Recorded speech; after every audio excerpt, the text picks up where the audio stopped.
Com respeito às ligações, nós aprendemos que nós temos as ligações iônicas. As ligações iônicas são denominadas simplesmente de ligações eletrostáticas, porque eu estou trabalhando com um cátion, que é o cara positivo, normalmente um metal. Estou trabalhando também com um ânion, que normalmente é um ametal, cara negativo. E quando juntam um com o outro, é como se fosse juntar ímãs. E é por isso que nós falamos eletrostática, porque nós estamos juntando um polo positivo com um polo negativo. Não no sentido de polaridade, mas no sentido que um simplesmente vai grudar no outro. E por causa disso, as ligações iônicas são muito, muito fortes. Muito fortes. Significa que compostos iônicos, eles têm alto ponto.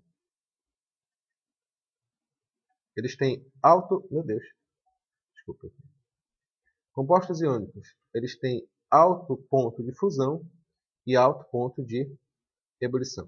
O que é ponto de fusão? É a temperatura na qual a substância passa do estado líquido, estado sólido para o estado líquido.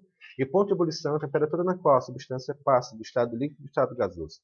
Compostos iônicos têm pontos de ebulição em média superiores a 1000 graus Celsius.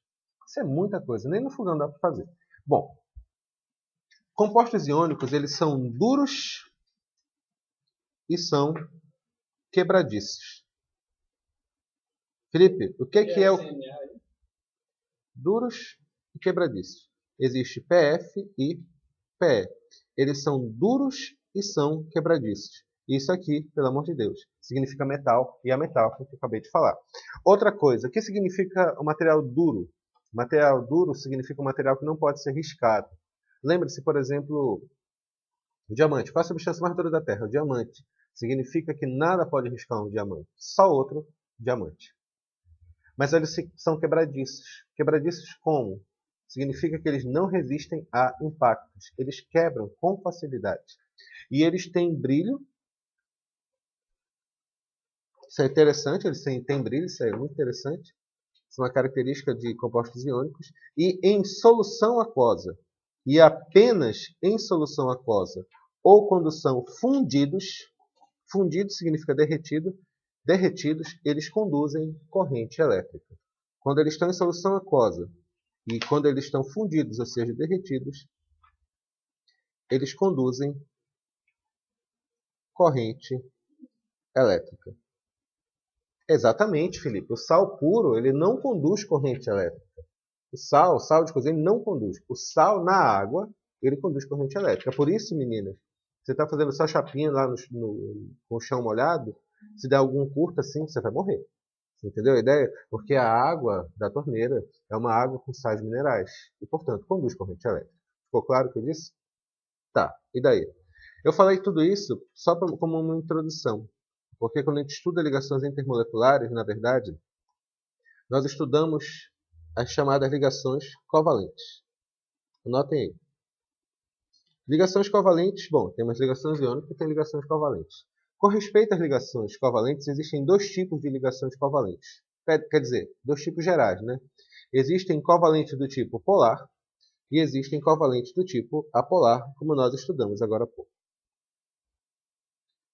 Eu não vou dizer o que é molécula polar e apolar, nós já estudamos isso.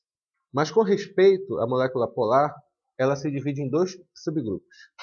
Existem as chamadas ligações polares do tipo pontes de hidrogênio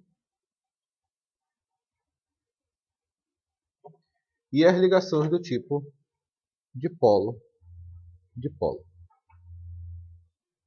As pontes de hidrogênio, que são ligações covalentes polares do tipo ponte de hidrogênio.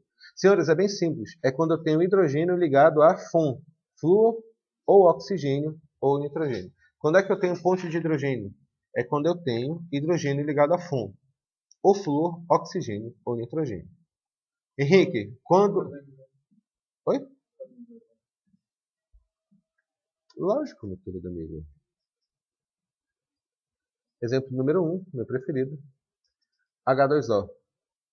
Outro exemplo que a gente pode ter, NH3.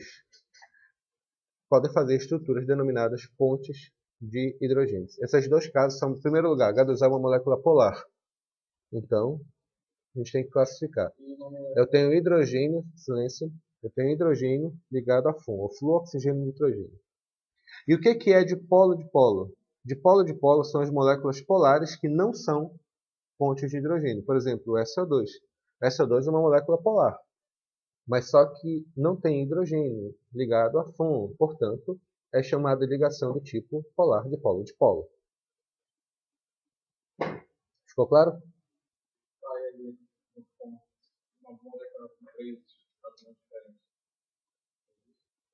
Existe um bilhão de possibilidades, Felipe.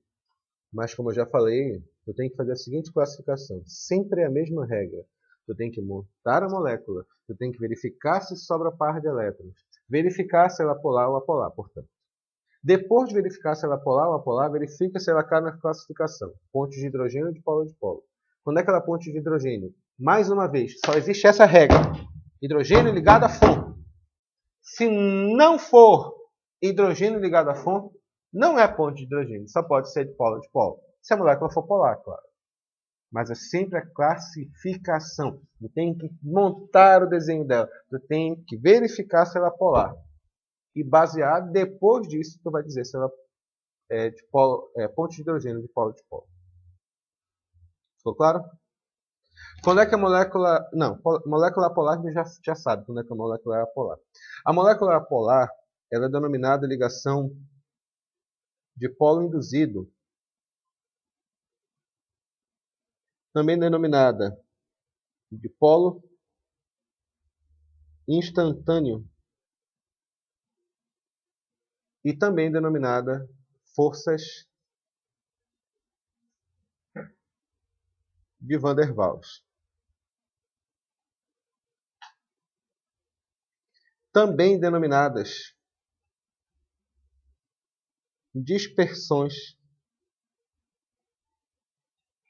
de London.